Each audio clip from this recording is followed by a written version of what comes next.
as I think we spoke about this before, but there's a company called Evergrande. Evergrande is the largest commercial and residential builder in the world. They're huge. They're massive. They are currently under construction on sites that would fill 2/3, or excuse me, 3/4 of Manhattan.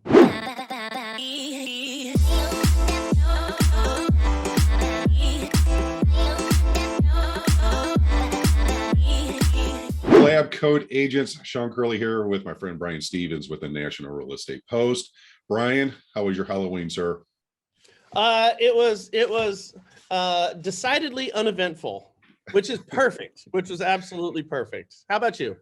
Well, we had fun. I had the kids that dressed up as little tigers and did the fire pit and, watching the World Series and having a beer in the hand. And, well, the Monday Shawn's a little bit mad at Sunday Shawn. Let's just say. Woke up a little groggy. I watched a lot of football, and my hairline, like the Cincinnati Bengals defense, is in full retreat. Yeah. Well, it's been a hot minute since we've done this. I'm glad that we're kicking it back on, but got a couple talking points here. First, we're going to talk about something that you brought up on your show, which the National Real Estate Post. If you guys don't have the mobile app, go to your store on your iPhones or your Androids. Get NREP. You get these daily video messages that Brian and Frank put together, and I just love it. And thank you again for all the efforts, Brian. But one talking point that you talked about was CRA for non-banks, the Community Reinvestment Act. I think it's New York is trying to roll this out to where anybody that is a non-bank has to reinvest into the community, which sounds great on the surface. But what are some of the underlying issues that should or will pop up with this? Well, I mean, what they have to do is non-banks have to go ahead and raise or use their existing capital in order to service underserved communities, low to moderate income communities, oftentimes minority communities. And the Community Reinvestment Act stipulates that the banks need to actually come up with their own money. And I don't know if anyone knows this, but a non-bank is a bank that does not take deposits. So Wells Fargo, Bank of America would be an example of depository banks. Quicken, because everybody knows them, or Guarantee Rate, or, basically 70% of loans are written by non-banks. Mortgages are written by non-banks. Those are banks that do not take deposits. And as a result of not taking deposits, they're oftentimes undercapitalized. Another thing people don't realize is when a non-bank has to show a certain amount of capital reserves in order to get their EAGLE or to be a delegated or non-delegated lender, they have to show a certain amount of net worth. But that's only checked when they become a delegated or a non-del lender. After that, that money is not checked on. So oftentimes that money gets reallocated or repurposed for something else. So non-banks are working, I don't want to say on a month-to-month basis, but they certainly don't have the deposits as the Chases and Wells Fargos of the world. The other thing is non-banks don't have access to the Fed window.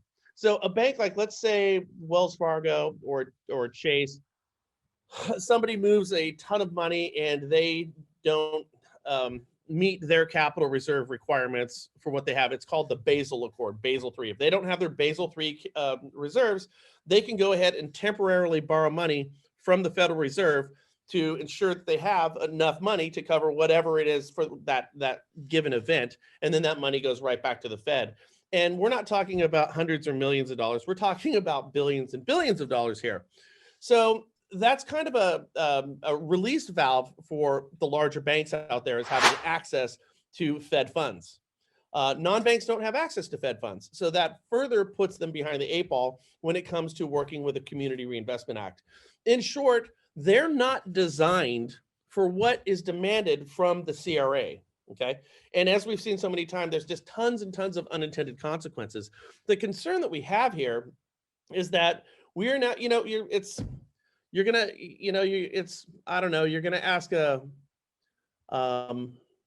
like asking a fish to climb a tree.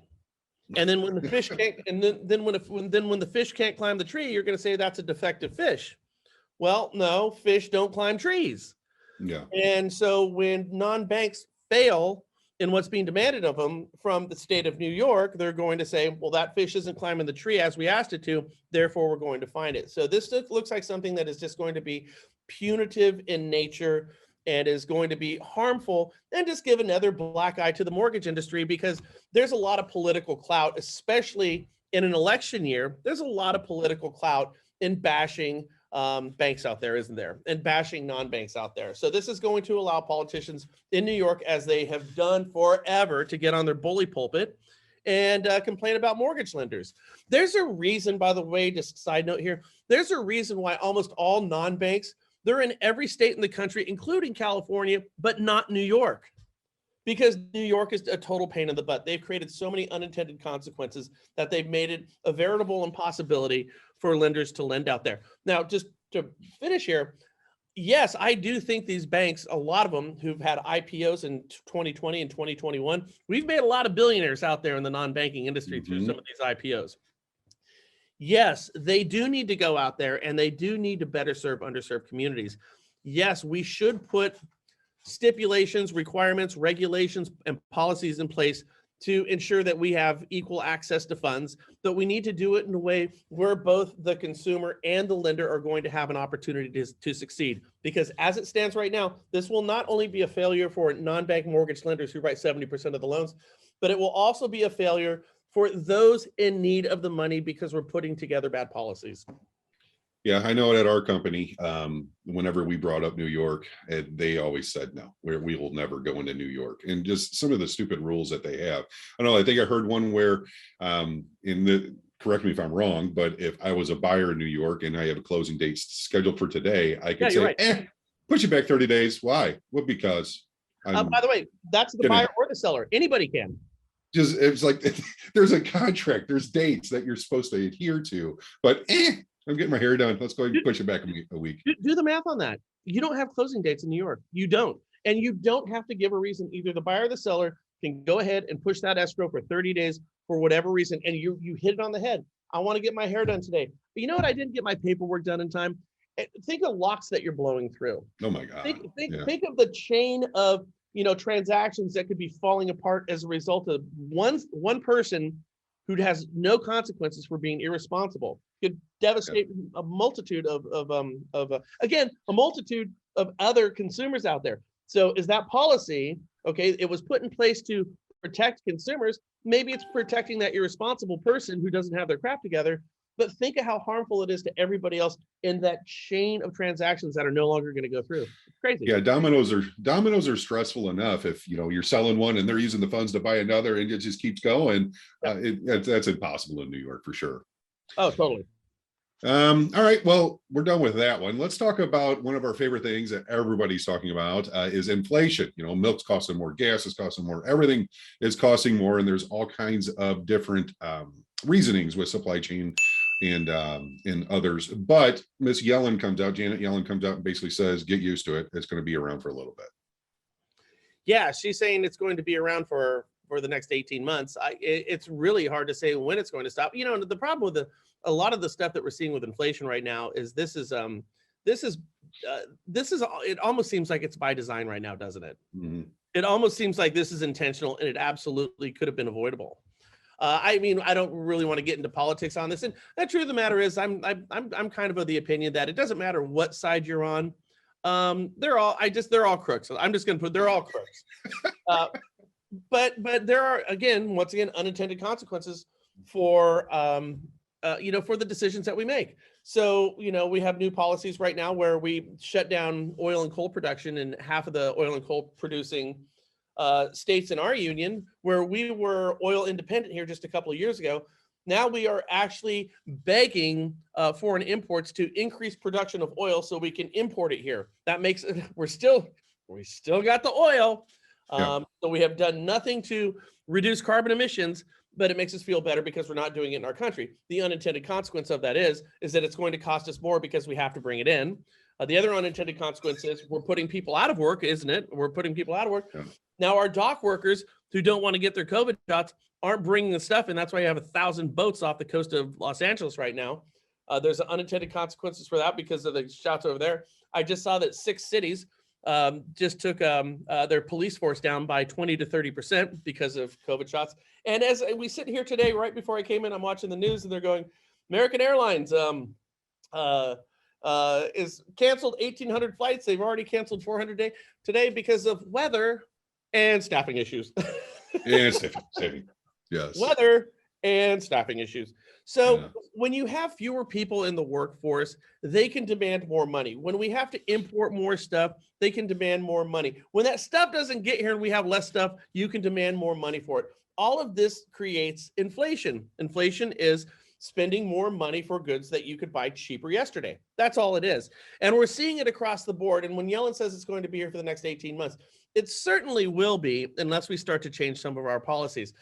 Strangely, 18 months almost falls in line with what our next elections is going to be in 2024. So yeah, inflation will probably go down with a different administration who's going to change some of the policies that are artificially creating inflation. The last point here is there's still a ton of people who need refinances. If you could take somebody from a rate from 4% down to 3%, and we know rates are going up, inflation there too. But if you could take somebody from 4 to 3, that becomes kind of an inflation busting activity, which is great for communities. So any lenders who are watching this, don't give up on refis just yet. They're going to be harder to get than they were just a couple of years ago. You were fishing in stock ponds a couple of years ago. They might be a little bit harder to get, but they're still out there, and they are inflation busters. Yeah, and I think I saw the stat of like they're expecting 64% in a reduction in refinances in 2022 compared to 2021. Yeah. But with inflation, it normally makes interest rates go up. But you, my friend, are on an island of one thinking that rates could go down. Hell yeah. Yeah. All right. All right. I explain your position. I agree, but it's just fascinating on all these chains of events on why you think this. So go ahead. Okay, so for everybody, all the realtors who are watching right now, I want you to understand this. Remember this: a 50 basis point raise, a 0.5% raise in rate means 5% less purchasing power. That's what that means. So if rates go up by 1%, that means buyers collectively across the board have 10% less purchasing power. That means if they go up by 2%, that's 20% less purchasing power. Mm-hmm. If your collective pool of buyers out there, so if rates go from 3 to 5, that means properties across the board are going to have to take a 20% haircut. Your property is going to lose approximately 20% in value. If you don't have the people out there who have the purchasing power to buy these houses, then you're going to have to come down to meet what that purchasing power is. So if we have historic rates, which are sitting somewhere at 7%, that would be 40% less in purchasing power if rates went up to 7, which is our historic averages. If property values dropped by 30 to 40%, we are no longer in a recession, we are in a depression, and so is everybody else. So there's a huge desire to keep rates kind of where they're at right now, because that housing market and within the uncertainty in markets around the world right now could ill afford the United States going into a recession. Real estate represents 6.4% of our GDP, our gross domestic product. 6.4%. And the last time it took a crap on us, what happened? It brought the world economy and countries to their knees, didn't it? Yes. In China, the second largest market in the country, real estate represents 20% of their GDP. Wow. So think of the effect that could have on the global economy. Now, here's what I think is going to happen. So I think we spoke about this before, but there's a company called Evergrande.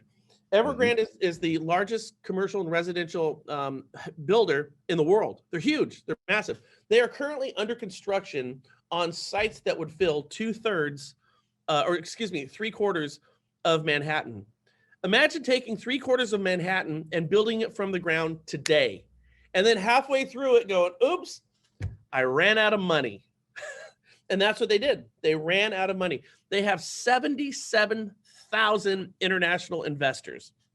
77,000 who invested in building 3/4 of Manhattan over in China, and they ran out of money. They can't finish building what they currently have because they don't have the money to do it. To say this is a catastrophe would be putting it mildly. The largest builder in the world, the second largest economy in the world, 20% of their GDP, 3/4 of Manhattan, 77,000 investors. This whole thing dries up. Now, international investors, this has everyone freaked out. All those who are investing in China, where do you park your money? The ripple effects, we're already starting to see this. China is on the verge of going into a massive recession, and their stock market could very quickly take a crap, and it doesn't have the stability of other stock markets around the world. Now, what are the three safest stock markets in the world where investors, international investors, can park their money? Number one is the United States, the safest market in the world. Everybody knows that. Number two is Germany. Number three is Switzerland.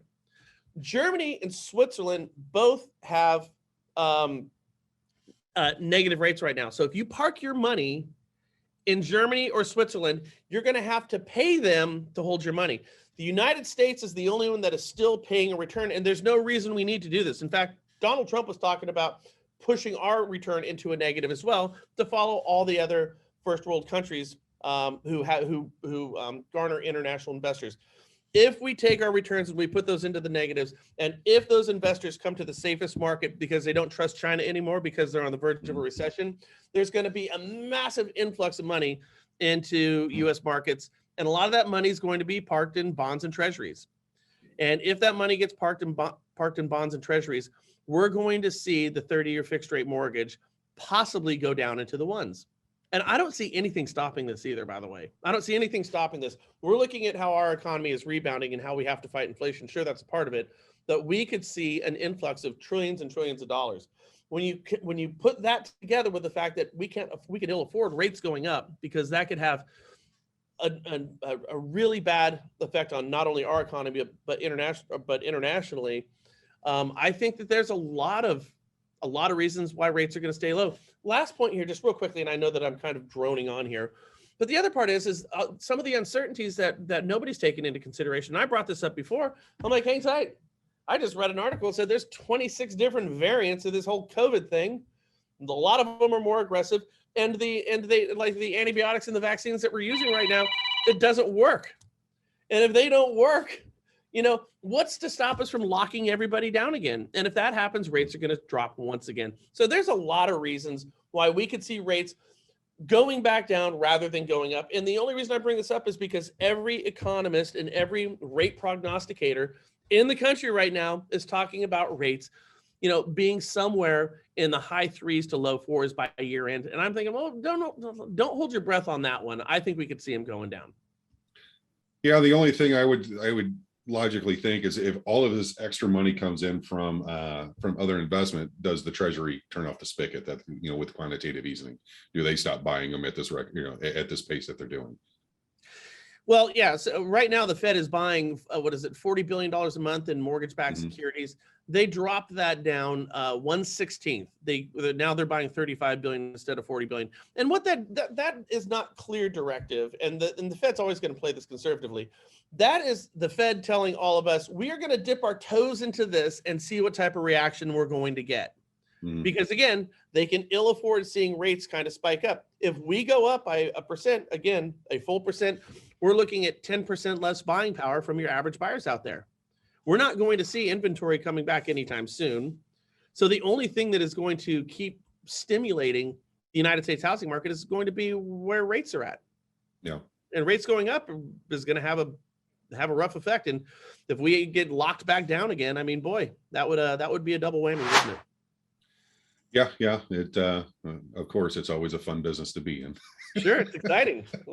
All right. Lastly, let's talk about our favorite company, old Zillow.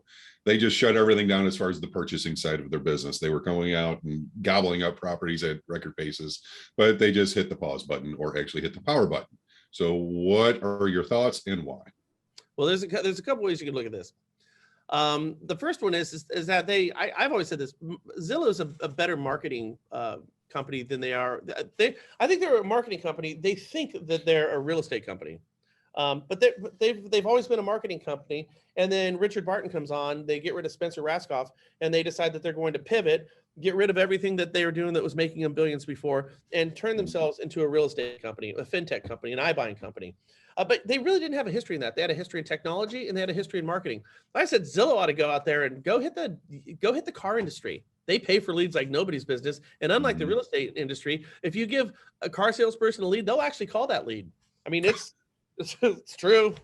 So, that always seemed like a much more natural direction for Zillow to go, but they decided no, they wanted to follow these iBuyers. They saw big dollar signs, and they jumped into an industry that they didn't understand. First of all, they jumped into the mortgage industry. That has been just a catastrophic failure across the board. Has not worked at all for them. Which is crazy, because when you think of the last 2 years with mortgage interest rates and the refinances, if you were going to succeed in any market, it would be the last 2 years, because deals were falling off the trees, and they still failed at that. Then they got into iBuying, and they assumed because they were Zillow, they were the smartest person in the room. You know, companies fail because they overestimate themselves. Not underestimate, they overestimate themselves and their sense of importance. Because they're a technology company, that must mean they understand the real estate community. They must understand real estate markets, and they don't. There one time, it was when Barton came in, he goes, yeah, he looked at the United States housing market as one unison market where there was really very little deviations in it. So you could go ahead and put algorithms together to figure out what the housing market looked like. One algorithm, one size fits all. And boy, that's just not true. But that's a high level of arrogance there. It really is. Yeah. You don't even have one market in any community. Like in my little town of Vacaville, there's 3 different markets. You need 3 different algorithms to understand this market. Anyways, so what they did was they bought a ton of houses. They changed their estimate. That became an offer to buy. They got a bunch of inventory. And what they discovered was they don't have the infrastructure in place to get these houses back on the market. They just don't have it. They don't have the people to go in there to look at it, to find out what's wrong with the houses. They don't have the contractors to go in there and fix or, correct the problems. And so they're horribly, horribly over leveraged with properties that they can't sell. So and they temporarily stepped out of the mortgage market because that was a failure. And they have temporarily stepped out of the housing market, purchasing houses, because that's been an unmitigated failure. The other part of it is, and this is interesting, is I know a mortgage company who buys and sells houses. And so they buy and sell houses to get rid of contingencies, that type of thing. Not a big player, a little player, not in every market, some markets. But what you do is you buy a house, you put it back on the market. So he put a house back on the market up in Seattle, outside of Seattle. And he put the house on the MLS for $550,000. So he got an offer from Open Door for $550,000 the day that house hit the MLS. The day it hit the MLS, $550,000. No contingencies, obviously, and no concessions. $550,000. That's it. We'll take the house as is. So he sent back, "I will never sell a house to you," and that's what he sent back to Open Door. It did not dissuade them. So Open Door reached out like a week and a half later and say, "Hey, did you ever end up selling that house?" And he sent back, he goes, "Yeah, the house was listed for $550. I sold it for $560. And then Open Door said, "Could we put a backup offer in at $570 in the event that this thing falls through?" So Open Door was willing to go $20,000 over asking price on this thing. The reason they're doing this, guys, is because Open Door is now representing a couple hedge funds out of New York. So these hedge funds are willing to buy properties at tomorrow's price today. That's what they're willing to do. But here's the thing. When Open Door buys these properties, they're not going to go back on the market. So we're not going to keep churning and turning and we're not going to be putting homeowners into these houses. We're going to be, when Open Door buys these houses, they're going to be putting renters into these houses, which that's a double whammy. It's pulling money out of your community and returning houses that have been owned by individuals living in those as their primary residence and returning those into rentals. So it's kind of a double whammy there. And here's the thing that makes it really problematic is, a real estate agent they have that obligation. They have a legal obligation to show every offer to their sellers. So what's to stop Open Door from going in and just every time a property comes on the market, just to go ahead and do this? Because that it has to be shown. And what this also does, if you think about it, is it undermines real estate agents and it puts Open Door on a pedestal. Because now some of these sellers are going to say, "Why am I working with Joe and Jane real estate agent and paying them 5 to 6% commission when I could have kept that money and sold this thing as is to Open Door?" Now, here's the thing. Is Open Door going to always buy properties at full price? And the answer is absolutely not. They're not going to do it because it doesn't their business model does not support offering full price property on these houses. They have a temporary opportunity because they have a couple of hedge funds who are looking at acquiring properties in specific markets. So it's problematic in a lot of ways. And I think what that did was, I think Zillow looked at it. Zillow's got about $5 billion. They're about $5 billion liquid. Open Door is $20 billion liquid.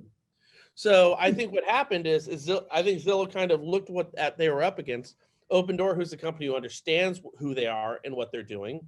And I think that by putting these full price offers in, I think that also kind of made Zillow retreat a little bit, and they're going to have to lick their wounds and figure out what they can do before they go back into battle up against a far superior iBuying platform as Open Door is.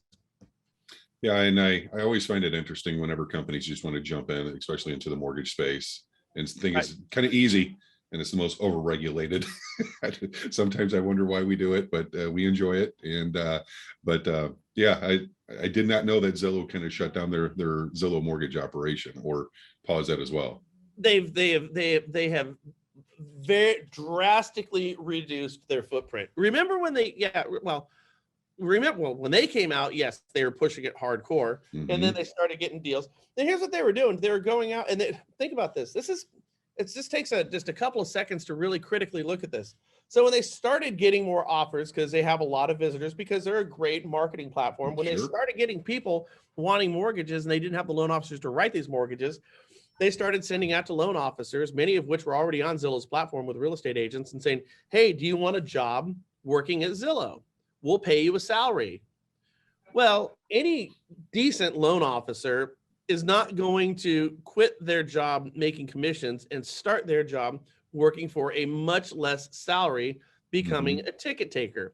So the only loan officers that they're going to attract are going to be the loan officers who have already failed at being loan officers. Yeah. I mean, that's really what you're going to get. Why would I take a pay cut, a significant pay cut, to go be a 9-to-5, ticket taker? No decent loan officer is going to want that job. So you're getting kind of an inferior product for your processes to begin with. The other one like this, and again, I am not representing LabCoatAgents, guys. I'm representing Brian Stevens in the National Real Estate Post. So just understand the views that I am sharing are my views, and I'm simply I'm being afforded a platform here, but these do not reflect the views of the LabCoat guys. But the only reason I say that is the same thing happened with Keller Mortgage. A real estate company deciding, well, hell, we're great at real estate, so this mortgage thing is going to be a shoo-in. Hell, if we could do real estate, my God, we could do anything. Well, it's an entirely different. It's not even apples and oranges. You're not playing the same sport. You're not playing the same game, the same sport. You're not even in the same damn stadium. It's that different. And Keller came out very aggressively too. And you don't hear as much about Keller Mortgage these days. Why? Well, because doing a mortgage it's a complicated little animal. It's a different animal altogether, and there's a learning curve. So, anyways, I think that's what I think we're starting to see this. And I've always said, stay in your own lane, be good at what you do. And, not only because when you have a separate independently owned mortgage company, real estate company, title company, escrow company, appraiser, you create checks and balances that protect everybody in the process. Allowing these companies to go in there and say, we could be a one-size-fits-all model for everything: title, escrow, mortgage, lending, buying, selling, and real estate. We're starting to see some of the complications and problems with this. For sure. Well, that's what I have for you today. I appreciate your time and your expertise, and I guess we'll definitely be seeing you next month. Next month it is, my friend. How's everything with you? Everything going good? Everything's going great. I'm on a candy high right now because I had to pick through my daughter's stash. And of course, you always have to get the good stuff right first. I brought all my cookies in today, and tomorrow all the rest of the candy is coming in. I told my daughter, I said, any candy that you want in this house, you put it in your room and do not tell me where you hid it. I said, because I did. I just had this. I said, because all that crap is coming down to my office tomorrow. Because what Dad will do is Dad will get up at 2:00 in the morning with a sweet tooth. I am total a middle of the night junk food junkie. Like, I don't get up at 2:00 in the morning. Like, I'm like, oh my God, cookies and Twixes and a glass of cold milk sounds so good right now. So no self-control when it comes to the sugar. Not at 2:00 in the morning. All right, man. Well, we'll be talking next month. All righty, dude. You have a good one. We'll see you soon. You as well. Bye-bye. Yeah.